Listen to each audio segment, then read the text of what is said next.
Hi everyone, we're just letting everybody in the session. Hi guys. Hi. Morning. Well, I say afternoon actually. We've gone 12 o'clock now, haven't we? Afternoon. It's lunchtime. Absolutely. Midday Masterclass was the cue. So first of all, thank you so much for taking the time out of your business today to log in with Gaby, Nush, and myself. We love these. We've not done one for a while, have we? So Haven't. always nice to jump on and just give you some key nuggets of information to make you oh gosh, can't speak this afternoon. To give you as much knowledge as possible so you can be as successful as possible with this launch.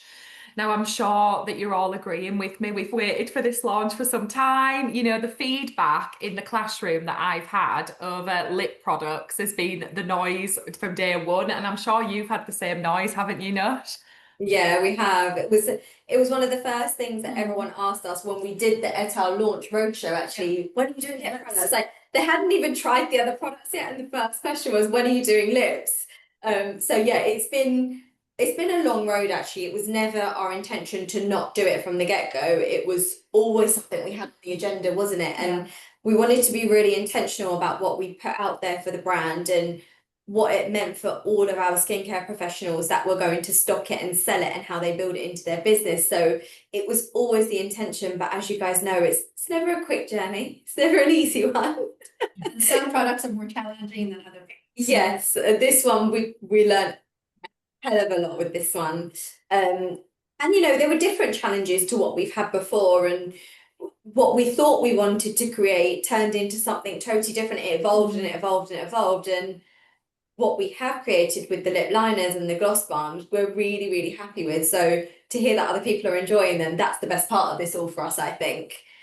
We've So had the yeah. most amazing feedback, Nush, like in the classroom alone, and I'm sure your clients would agree as well. Like everybody's loving them, the texture of them, the fact that they're non-sticky, the makeup performance, the pigment that you can get in just one stroke is unreal. I mean, I Yeah. went to Mexico with mine and it lasted great in humidity. It was amazing, you know?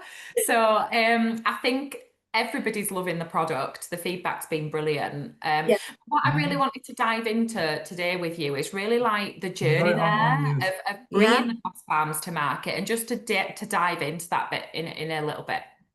Yeah, like I said, I mean, originally we were like, what do we do? Do we do lipsticks? Do we do glosses? Do we do... Sorry guys, can I ask you just to go on mute? Yeah, Just but got a where's little bit of feedback going it's on. muted. Sorry, I've lost my train of thought. Yeah, we didn't know what route we wanted to go down. I think the most important thing for us is this product has to be beneficial for the lips, the skin on the lips. And Gaby really dove into actually the skin on our lips is very different to the rest of our skin. And you taught me some things that I didn't know. I don't know if you want to share them because that really formed where we landed, didn't it? Yeah. So when we started thinking about products, we were thinking about actives that we were familiar with. Yeah. And then we realized, well, the layers of skin are different on the lips. You don't have sebum production in lip skin. So when you're looking for actives, you're looking for a very different profile. And we wanted skin to be hydrated, protect with antioxidants and anti-inflammatories, all of those good things to support skin, the skin of lips specifically. Yeah, yeah. So it was like actually we knew we wanted something hydrating and almost occlusive. When you put a gloss on or a lip balm on, you want it to feel like a cushion. You want it to feel like this gorgeous, comfortable, protective layer on your lips. And how do we achieve that without using things like your traditional ingredients like petroleum and just packing it full of lanolin, let's say, and how do we do this differently and incorporate those ingredients that are mindful of the structure of the skin on our lips? So at first it started out as, do we go down the lip oil route? But for us, it was like, is that going to be a core product in someone's makeup bag in the long term, or is that a passing trend and lip oil is going to be a thing in 10 years, 5 years, 2 years? We don't know. What we do know is everyone loves a lip gloss and everyone loves a lip balm. So how do we bring the best of those two worlds together in an etal way? But what do people hate about their lip gloss? What is the one thing, Charlotte, you hate about a lip gloss? Sticky, my hair's Yes. getting stuck Yes. to it. I hate it. Yeah, so how do we create this balmy texture that isn't sticky and you're not going to walk outside and you're going to like be like this and everything's stuck to you?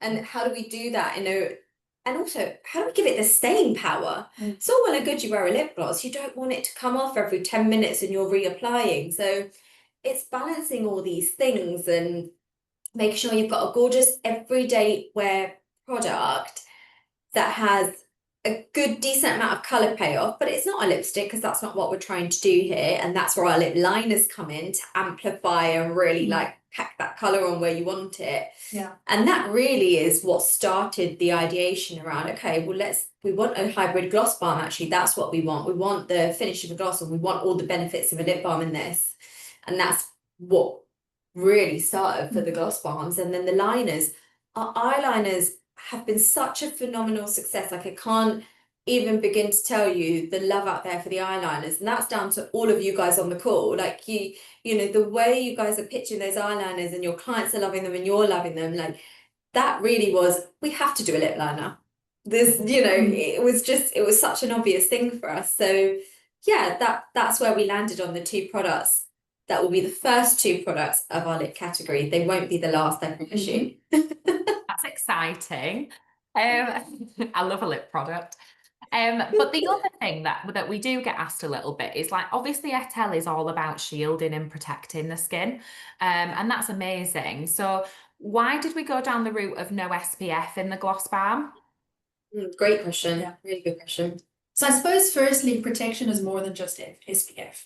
You protect skin through anti-inflammatories, antioxidants. Hydrated skin is less inflamed and more resilient. Anytime we make a product, we need cosmetic benefits. So Nosh already mentioned we want staying power, we want color payoff, we want it to fill it with or the products with actives that are going to support skin health. So improving hydration. And there is actually only so much space in the product. So we had to make some very hard decisions about what do we include and what do we leave off. So rather than half including an SPF, which would also then impact our color payoff and the fine color and the textures, we thought let's really focus on actives which will improve the health of lips. Let's focus on hydration, on calming inflammation, and healing and strengthening lips from within. And that texture thing is really important actually, because again, if you think of SPF filters by nature, because we use physical filters, not chemical, they are in powder form.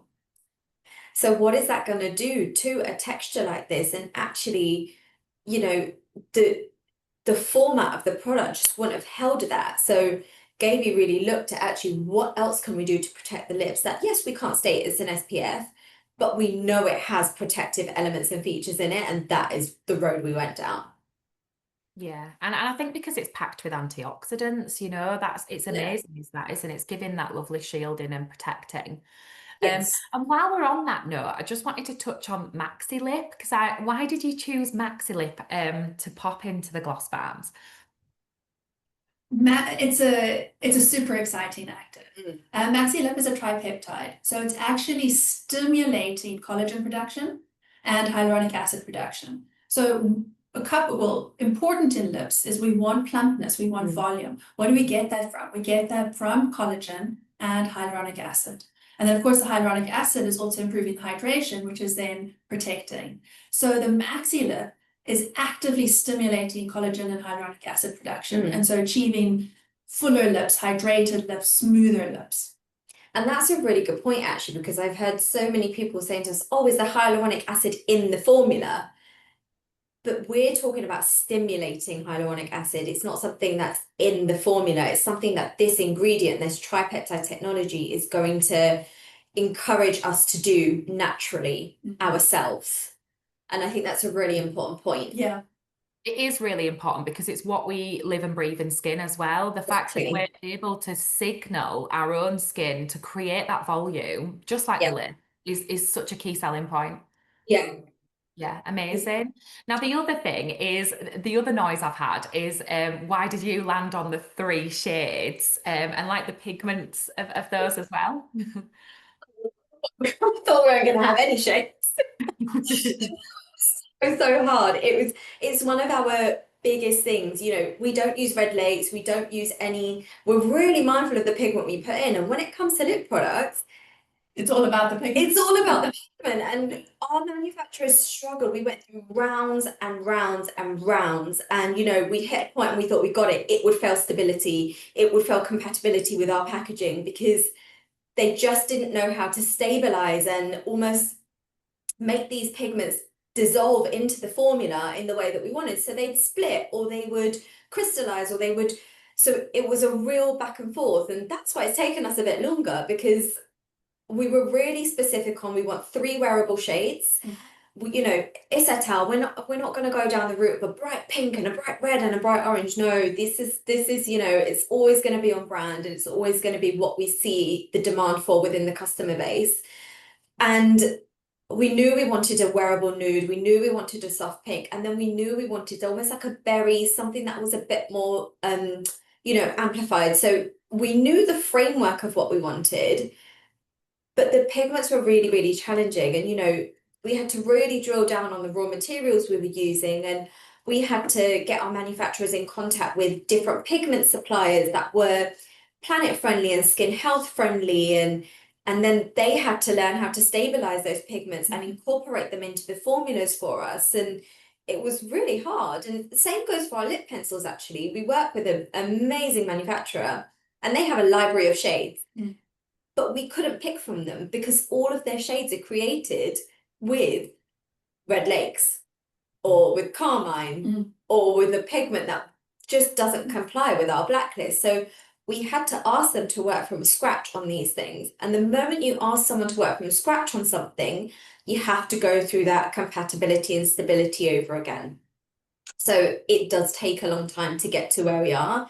And that's why we were like, we'll start small. We can build, but let's start small. Let's get this out there. People want it. Let's get it out there. And it's just the starting point, like we've said, and we'll grow from that. Yeah. And on that note, I get a lot of no, I get a lot of questions, as I'm sure the other educators do in the classroom. They're loving them. I'm in love with Mulberry. I adore it. But do you think we're going to have more shades?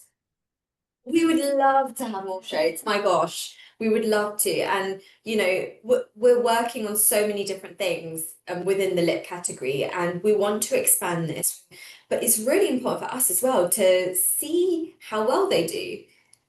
So are they doing well? People loving them? What are the shades that people want from us? So it's almost like a learning curve. It's quite nice for us. We've kind of dipped our toe in, and then we want to hear from you guys. What colors do you want? What colors do your customers want? Because sometimes it's like, I really want to create this shade. Does our customer want that shade? And I have to put myself around. So it's like you have to really put yourself in the shoes of the customer, and we have to reset our minds all the time, don't we? It's like, no, it's not actually about what we want. It's really not. It's about what does the customer want. So yeah, we will absolutely expand. Of course we will. I think with Etel as well, it hits the nail on the head what you said there, Nush. There's no point bringing colours out that are just going to sit on the display and people aren't going to pick up and want. It's about creating what people want and what people are going to buy into and enjoy using, because makeup's about being fun, and especially when you bring out a colour product, everybody wants that pop of colour, don't they? I also think for all of our stockists that we partner with, I think it's much more digestible to start small and then expand. Because if we had come out with 10 shades, it's quite a large investment that we're asking for. And it's inventory, it's logistics, it's all these little things that we've learned over the years that we know are challenges for our stockists. So let's make it easy for them. Let's make it digestible. Also, let's create more opportunities for excitement. So there's different strategic decisions that we've made, and we're really mindful of lots of different things when we come out with product. Amazing. Yeah. Well, thank you so much for everybody joining us today. And like Nush said, any feedback that you've got across Etel, please just bring it to us, because we just want the feedback, don't we, Nush? And giving. Honestly, it is. Amazing. Well, thank you so much, everyone. And if you've got anybody that couldn't make the call in your salon today, then this will be uploaded as well, so you'll be able to watch this on our YouTube channel as well. Okay. Yeah, sure. Thank you. Have a lovely day. Guys. Bye. Bye. Thank you.